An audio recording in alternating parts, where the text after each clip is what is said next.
À 84 ans, Paul Anka a tout vécu, la gloire, la fortune, les peines de cœur et l'histoire elle-même.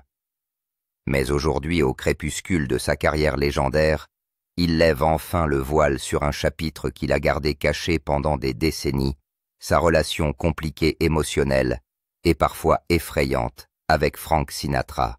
Pendant des années, Anka a appelé Sinatra un ami, un mentor, voire un frère. Mais derrière les paillettes et le glamour se cachait une vérité plus sombre, un monde de contrôle silencieux, de règles tacites et de peurs sous-jacentes. Dans une nouvelle interview, Anka ne se contente pas d'honorer la légende, il la démonte. Ce qu'il a vu dans le cercle de Sinatra, ce qu'on lui a demandé de faire et ce qu'il a refusé de devenir, change tout ce que nous pensions savoir. Il ne s'agit pas d'un hommage, il s'agit d'une confession. Et c'est l'histoire que Paul Anka a juré de ne jamais raconter, jusqu'à aujourd'hui. Avant d'être connu de tous, Paul Anka n'était qu'un adolescent d'Ottawa, armé d'un crayon, d'un piano, et d'un rêve plus grand que tout ce qui l'entourait ne pouvait imaginer. À 15 ans, il a écrit « Diana, l'hymne, au chagrin d'amour », qui l'a propulsé au rang de vedette du jour au lendemain. Il n'était pas seulement un chanteur, il était un auteur-compositeur, une force autodidacte dotée d'une voix et d'une vision qui dépassait son âge. À 18 ans, il écrivait des tubes pour d'autres stars, faisait des tournées dans le monde entier et se tenait aux côtés des plus grands artistes des années 1950. Mais c'est une chanson, un hymne intemporel qui mêlera à jamais son nom à l'héritage d'un autre homme. Cette chanson était My Way. Anka ne l'a pas écrite pour lui-même. Il a adapté une mélodie française, y a ajouté des paroles en anglais et l'a conçue spécialement pour Frank Sinatra, un homme qu'il idolâtrait et craignait tout autant. Un soir, dans une chambre d'hôtel de New York, les paroles ont jailli de lui comme un éloge funèbre pour un homme encore en vie. Lorsqu'il la présente à Sinatra, Frank ne se contente pas de l'aimer. Il l'a revendiquée, il l'a vécue.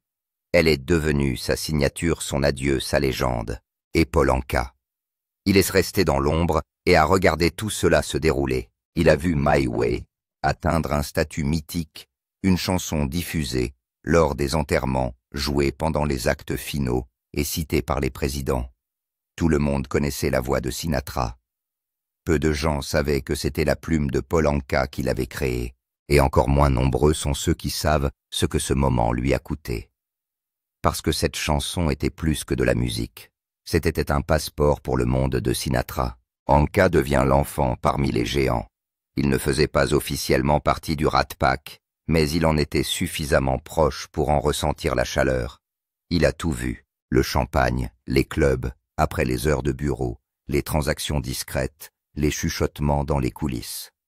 Il apprend vite que l'admiration est assortie de conditions et que la loyauté n'est jamais facultative. De l'extérieur, Anka semblait vivre un rêve, mais de l'intérieur, il observait un mythe en mouvement, sachant parfaitement qu'il avait donné à Sinatra la bande-son finale de sa légende. Ce faisant, il entrait dans un monde où rien, pas même un tube, n'avait de prix. Être proche de Frank Sinatra n'était pas seulement synonyme de soirée glamour et d'ovation. Il s'agissait de survivre à un monde qui fonctionnait selon ses propres règles brutales. Pour Paul Anka, entrer dans l'orbite de Sinatra, c'était comme entrer dans une partie de poker à gros enjeux où les jetons n'étaient pas seulement de l'argent. Il s'agissait de réputation, d'accès et de contrôle.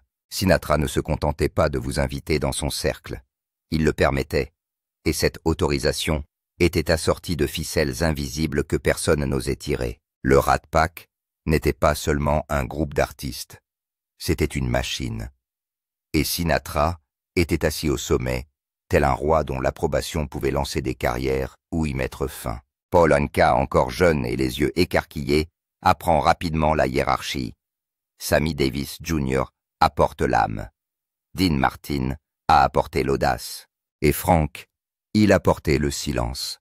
Le genre de silence qui pouvait refroidir une pièce et faire taire les conversations d'un simple regard.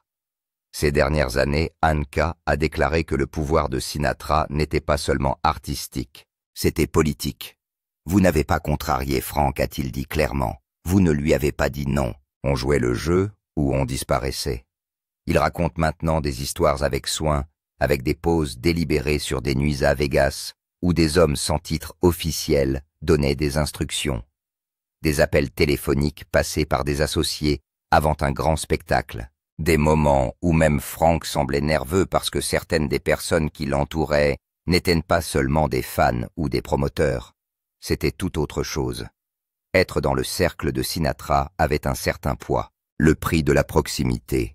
Paul savait que chaque blague racontée, chaque marché conclu, chaque chanson chantée sur scène était suivie par des yeux qui l'observaient dans l'ombre. Ce n'était pas de la paranoïa, c'était le protocole. Et pourtant, pendant tout ce temps, Paul a joué le jeu. Il a souri, il a serré des mains, il a écrit des chansons, parce que défier Sinatra n'était pas seulement un suicide professionnel, c'était dangereux. Le monde de Franck reposait sur la loyauté et le coût de la trahison ne se mesurait pas en gros titres. Il se mesurait en silence, des portes fermées à jamais, dans les faveurs inversées. N.K. était dans la pièce. Il a entendu les chuchotements, il a vu les affaires, mais il savait aussi comment survivre.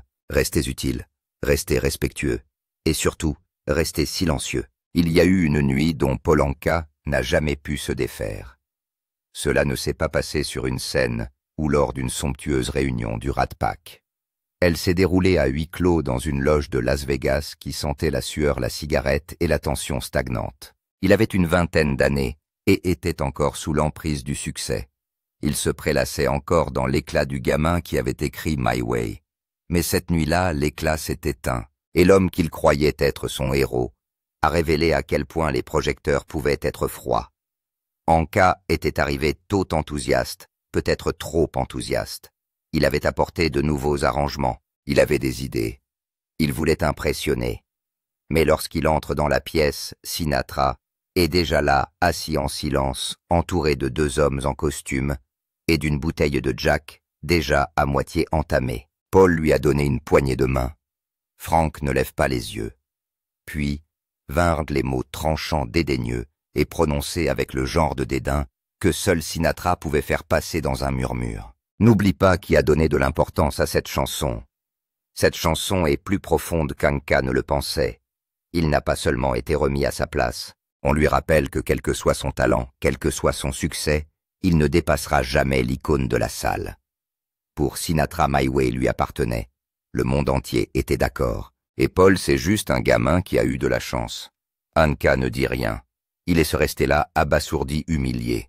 Il pensa à riposter, mais il savait qu'il valait mieux le faire. Il acquiesça, sourit faiblement et s'éloigna. Cette nuit-là, il a fait comme si rien ne s'était passé, mais quelque chose en lui s'est fissuré. Cette rencontre n'a pas mis fin à leur relation, mais l'a changée à jamais. C'est le moment où Paul a cessé d'être un fan. C'est le soir où il a compris que dans le monde de Sinatra, la gratitude était une monnaie qui s'épuisait rapidement. Le respect avait une durée de vie limitée, et l'amour, était transactionnel. Des années plus tard, Anka décrira cette nuit non pas comme une trahison, mais comme un tournant. C'est à ce moment-là que j'ai réalisé que j'étais en présence de la grandeur, disait-il, mais aussi du danger. Franck pouvait vous aimer le lundi et vous oublier le mardi. Cette nuit-là n'a pas brisé Paul. Elle lui a appris à rester seul, car après cela, il n'a plus jamais regardé Franck ou la célébrité de la même façon. Pendant des années, les chuchotements ont suivi Paul Anka comme de la fumée silencieux persistant, toujours juste derrière lui. Des chuchotements sur les véritables relations de Frank Sinatra, sur la façon dont les affaires se traitent à huis clos et sur les lignes invisibles à ne pas franchir si l'on veut rester dans la course. Et Anka, toujours observateur, toujours prudent, en a vu plus qu'il n'en a laissé paraître, en particulier la nuit où est apparu un contrat dont il se souvient encore dans les moindres détails. C'était au début des années 70, dans la suite d'un penthouse, après un concert à Chicago. La fête s'était calmée, et Paul a été conduit dans une pièce annexe avec 3 hommes. L'un d'eux était avocat, mais personne ne l'a présenté comme tel. Les 2 autres étaient simplement des amis de la famille. Ils ont souri, ils ont versé des boissons. Puis ils ont fait glisser un bout de papier sur la table. Ce n'était pas un contrat d'enregistrement, ce n'était pas un contrat d'édition. C'était quelque chose d'autre vague, ouvert et écrit dans un langage qui n'avait pas besoin d'être expliqué. Un accord comme il l'appelait, l'idée était claire. Paul ferait partie d'un réseau sélect. Il bénéficierait d'une protection d'un accès de faveur. En contrepartie, certains concerts seraient fortement encouragés. Certains paiements ne passeraient pas par les labels et certains noms ne seraient pas remis en question. Paul se fige. Il n'était pas naïf. Il savait ce qu'il avait sous les yeux. Il savait ce que signifiait signer et ce que signifiait refuser. L'un des hommes dit nonchalamment « Frank pense que c'est bon pour toi. Je ne voudrais pas le décevoir. » Un autre a ajouté « Vous signez ceci, votre famille. » Mais Paul Anka n'a pas signé. Il a souri, les a remerciés et a dit qu'il devait consulter son propre avocat. Il quitte la pièce le pouls battant et ne revient pas à la fête. Les semaines suivantes ont été tendues. Quelques appels sont restés sans réponse. Un spectacle dont il devait être la tête d'affiche a été mystérieusement annulé. Et puis c'est passé. La pression s'est estompée. Le document n'a plus jamais été évoqué. Mais le souvenir est resté. Aujourd'hui encore, Anka pense que Sinatra n'a jamais envoyé ses hommes, mais qu'il ne les a jamais arrêtés non plus. C'est ainsi que cela fonctionnait, dira Paul plus tard. Il ne donnait pas d'ordre. Les choses se sont passées comme ça. Il a survécu parce qu'il était intelligent, parce qu'il n'a jamais contesté le système. Il l'a contourné, parce qu'il avait compris que dans le monde où régnait Sinatra, dire non ne faisait pas toujours de vous une cible. Parfois cela vous rend invisible. Et Paul Anka était déterminé à rester visible selon ses propres termes, avec son propre nom. My Way était le joyau de la carrière d'auteur-compositeur de Paul Anka et la couronne que Frank Sinatra a portée jusqu'à la fin. C'est l'une des chansons les plus emblématiques de l'histoire. Un hymne puissant de défi, de réflexion et de fierté. Mais ce que la plupart des gens ignorent, c'est que l'homme qui l'a écrite l'a rarement interprétée lui-même. Non pas parce qu'il ne l'aimait pas, mais parce que pendant des décennies, elle ne lui appartenait plus vraiment. Anka a adapté les paroles d'une ballade française, y a mis toute son âme et a créé une chanson sur mesure pour la voix et le personnage de Sinatra. C'était personnel, poétique et sans peur, et quand Frank l'a chantée, elle a explosé.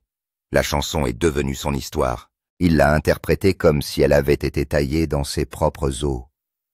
Pour le monde entier, My Way était l'autobiographie de Sinatra. Le nom de Paul Anka figurait au générique, mais il était perdu dans le fracas de la légende. Pendant des années, Paul a laissé faire. Par respect, par peur, par loyauté compliquée. C'était comme donner naissance à quelque chose et regarder quelqu'un d'autre l'élever, a-t-il dit un jour. Il a évité de la chanter en direct. Il n'a jamais essayé de la récupérer. La chanson a vécu dans l'ombre de Sinatra, tout comme la paternité de Paul, mais le silence a un prix. Chaque fois que My Way était joué lors d'un enterrement, d'une remise de diplôme ou d'un adieu, Anka ressentait un étrange mélange de fierté et de douleur. Ce n'était pas de l'amertume, c'était une question de distance. Il avait écrit quelque chose d'intemporel, et pourtant, il n'était pas autorisé à se l'approprier émotionnellement. Le monde n'a pas associé My Way au jeune Canadien tranquille qu'il a écrite dans une chambre d'hôtel. Il l'associait à la voix qui rugissait sur les scènes, à l'homme qui vivait en grand et au mythe qui éclipsait la mélodie. Après la mort de Sinatra en 1998, Paul est resté silencieux. Il n'a pas fait de tour de piste. Il n'a pas repris la chanson. Au lieu de cela, il a pleuré. Et puis lentement, quelque chose a changé. Il a recommencé à interpréter My Way cette fois avec un regard différent. Il a raconté l'histoire qui se cache derrière. Il a expliqué le cœur qui l'animait. Ce faisant, il a lentement détaché la légende des paroles. Aujourd'hui, à 80 ans, Paul Anka chante My Way non pas comme un hommage mais comme un témoignage. Non pas comme l'hymne de Sinatra, mais pour rappeler que derrière chaque icône, il y a un auteur-compositeur qui l'a rendu possible. Derrière les lumières de la scène et les smokings, Paul Anka a découvert une facette de Frank Sinatra dont peu de gens osaient parler, surtout lorsqu'il s'agissait des femmes. Pour le monde entier, Sinatra était un homme à femme, charmant, romantique, magnétique. Mais, pour ceux qui faisaient partie de son cercle, Il y avait une autre couche bien moins glamour et souvent profondément inconfortable. Pour le jeune Anka qui navigue dans ce monde, l'apprentissage des règles tacites devient une question de survie. Il y avait des règles, a déclaré Anka lors d'une récente interview. On ne flirtait pas avec la mauvaise femme. Vous n'avez pas regardé trop longtemps et vous n'avez jamais demandé avec qui elle était venue. Le message était clair. Lorsque Sinatra arrivait avec une femme, qu'il s'agisse d'une actrice hollywoodienne, d'une serveuse de cocktail ou d'une personne moins connue, elle était totalement interdite. Enfreindre cette règle même accidentellement pouvait mettre fin à une amitié, à une carrière, voire pire. Anka raconte aujourd'hui des histoires de fêtes somptueuses où les femmes allaient et venaient sous un regard attentif. Des petites amies que Sinatra gardait près de lui parfois pendant des mois, parfois pendant des nuits. Des disparitions soudaines. Un soir, à Palm Springs, une jeune starlette est escortée par 2 hommes de Sinatra après avoir ri trop fort à la blague d'un autre homme. On ne l'a plus revue dans ce cercle. La tension était réelle. La dynamique du pouvoir était claire comme de l'eau de roche, et Paul, encore jeune et ambitieux, a appris à sourire, à acquiescer et à s'éloigner. Il admet qu'il y a eu des moments où il a voulu parler, des moments où il a senti que quelque chose n'allait pas. Mais dans ce monde, le silence n'était pas de la lâcheté. C'était une stratégie. Vous n'avez pas confronté Frank, a-t-il dit. Vous avez pris vos distances, tranquillement, avec prudence. Il a également vu comment d'autres hommes ont suivi l'exemple de Sinatra, adoptant la même attitude possessive, imitant sa domination, croyant que le pouvoir excusait le comportement. C'était une culture profonde, protégée par la célébrité et isolée par la peur. Aujourd'hui, à 84 ans, Paul regarde en arrière avec clarté. Il n'essaie pas d'annuler ou de condamner, mais il n'enjolive pas non plus les choses. Il reconnaît la noirceur derrière le charisme, la pression derrière les paillettes, et les femmes qui sont devenues des accessoires dans un royaume construit sur le charme et le contrôle. À l'époque, il est resté silencieux car parler signifiait l'exil. Mais aujourd'hui, il est prêt à dire ce que tous les autres n'osaient pas dire. Pendant des décennies, Paul Anka a été le gentleman loyal du showbiz. Bien habillé, bien parlé, il est célèbre pour son silence. Lorsqu'on l'interrogeait sur Sinatra, il souriait. Quand on l'interrogeait sur le Rat Pack, il détournait l'attention avec charme. Mais derrière cet extérieur poli se cachait un homme portant un poids qu'il n'a jamais complètement déballé.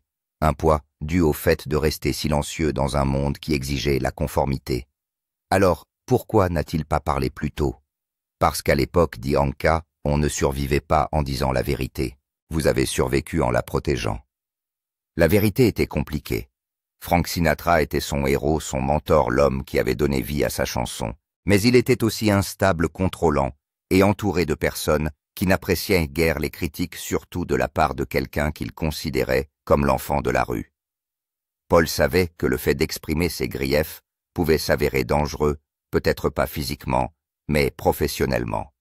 Et pour quelqu'un comme Anka, qui est parti de rien pour arriver au sommet, le risque n'en vaut pas la peine. Il avait une famille à protéger, une carrière à préserver et un public à divertir. Personne ne voulait que le gamin au stylo fasse des vagues, dit-il.